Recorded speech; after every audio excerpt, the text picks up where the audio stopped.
दोस्तों, ये वीडियो मैं बना रहा हूं उन लोगों के लिए जिन्हें हमारे देश के मेन स्ट्रीम मीडिया ने ये भुला दिया है कि असल में एक पत्रकार का काम होता क्या है। तो मैं आपको बिल्कुल शुरू से शुरू करता हूं, वहां लेकर चलता हूं जहां से पत्रकारिता की शुरुआत होती है।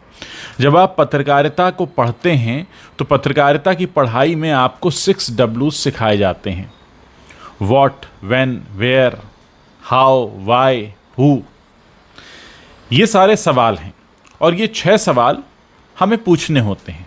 किससे पूछने होते हैं? जाहिर है जो जिम्मेदार होता है। जिम्मेदार कौन होता है? जिम्मेदार वो होता है जो किसी ऐसे पद पर हो, यानी देश की ड्राइविंग सीट पर बैठा हो, कहने के लिए समझ लीजिए देश की सरकार हो।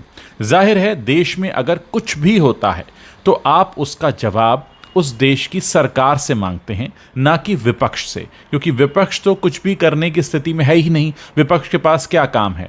सरकार के फैसलों पर सवाल पूछना। लगभग वैसा ही काम मीडिया का है, लेकिन मीडिया के काम में जनहित आ जाता है। विपक्ष तो तब भी अपने पार्टी हित के बारे में सोचता है, लेकिन मीडिया जनहित के बारे में पूछता है, सवाल सीधे सरकार से। लेकिन हमने जैसे देखा कि हमारे देश में जो महामहिम हैं, सर्वोच्च पद पर आसीन हैं, उन्होंने पिछले कई वर्षों से कोई प्रेस कॉन्फ्रेंस नहीं ली है और पत्रकारों को या सवाल पूछने वालों को जब भी मौका मिला है तो उन्होंने चाटुकारिता के चलते, आप थकते क्यों नहीं हैं, कौन सा टॉनिक लेते हैं, आम चूस कर खाते हैं, काट कर खाते हैं, इस तरह के सवाल पूछे हैं। ऐसे में पत्रकारिता का स्तर तेज़ी से नीचे गिरा है और इतना नीचे गिर चुका है कि आजकल की जो यंग जनरेशन है वो ये भूल कर बैठी है कि शायद वही पत्रकारिता है जो मेन स्ट्रीम चैनल में हो रहा है। मेन स्ट्रीम चैनल्स में क्या होता है? सरकार के काम का गुणगान करना और एक तयशुदा एजेंडे को पेश करना, एक ही पार्टी की बात को बार बार दोहराना। तो वहाँ पर सवाल पूछने जैसा काम हो ही नहीं रहा है। अगर इक्का दुक्का सवाल पूछे जाते हैं तो वो विपक्ष से। अब आप खुद सोचिए कि अगर आपको मौका दिया जाए बहुत लॉजिकल तरीके से किसी से सवाल पूछने का, तो आप सवाल किससे पूछेंगे? जो जिम्मेदार पद पर बैठा है उससे, या फिर जिसके पास कोई पद ही नहीं है उससे? जाहिर है जब पद आता है तो पद के साथ बहुत से सवाल आते हैं, क्योंकि जब आपको चुना जाता है तो उस वक्त आपसे कुछ उम्मीदें होती हैं, आपने कुछ भरोसे दिलाए होते हैं, आपने कुछ वादे किए होते हैं और आपने कुछ यकीन दिलाया होता है। क्या वो यकीन पूरा हुआ? क्या वो वादे पूरे हुए? वो जो भरोसा आपने दिलाया था वो आपने जीता? आप में क्या कमी रह गई? कहाँ कुछ आधा रह गया, अधूरा रह गया? इन्हीं सब बातों को लेकर मीडिया सीधे तौर पर सवाल पूछता है। और जाहिर सी बात है, जैसा कि मैंने आपको इस वीडियो की शुरुआत में बताया कि पत्रकारिता का पहला धर्म है सवाल पूछना। और जब सवाल पूछे जाते हैं तो सामने वाला निश्चित रूप से थोड़ा असहज भी हो सकता है, क्योंकि सवाल अक्सर उसकी कमियों के बारे में होते हैं। सवाल अक्सर उसके उन कामों के बारे में होते हैं, वो काम जो या तो वो करना भूल गया है, या उससे नहीं हो पाए हैं, या नहीं हो पा रहे हैं। लेकिन हम इस देश में कुछ अलग ही प्रथा देख रहे हैं।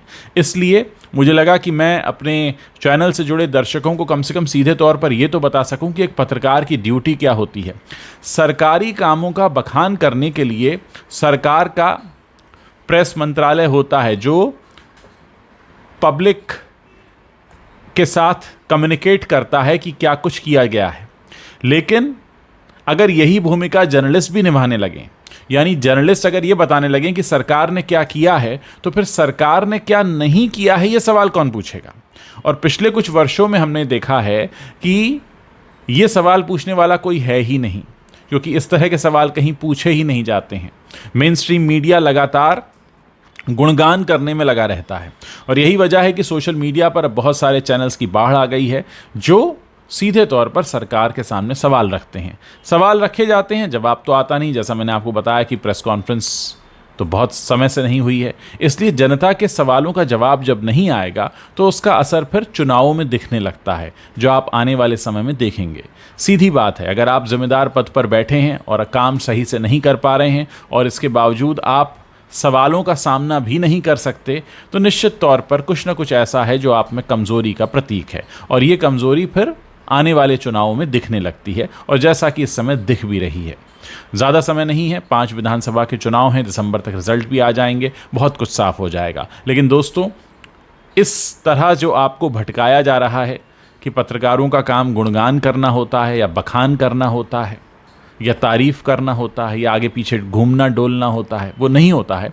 पत्रकारों का काम थोड़ा सा कड़वा होता है, क्योंकि पत्रकार सवाल पूछते हैं और सवाल ऐसे ही मुद्दों पर पूछते हैं जो काम अधूरे रह गए होते हैं, जिनमें जनहित होता है और साथ ही जिनमें किसी पार्टी विशेष का हित नहीं बल्कि आम लोगों का हित होता है। अगर मुफ्त राशन की भी बात होती है तो पत्रकार पूछ सकते हैं कि मुफ्त राशन क्यों, रोज़गार के अवसर क्यों नहीं, लेकिन अफसोस कि ऐसे सवाल पूछने वाले पत्रकार हमारे देश में नहीं हैं। या तो वो खरीद लिए जाते हैं या फिर वो खुद ही बिक जाते हैं।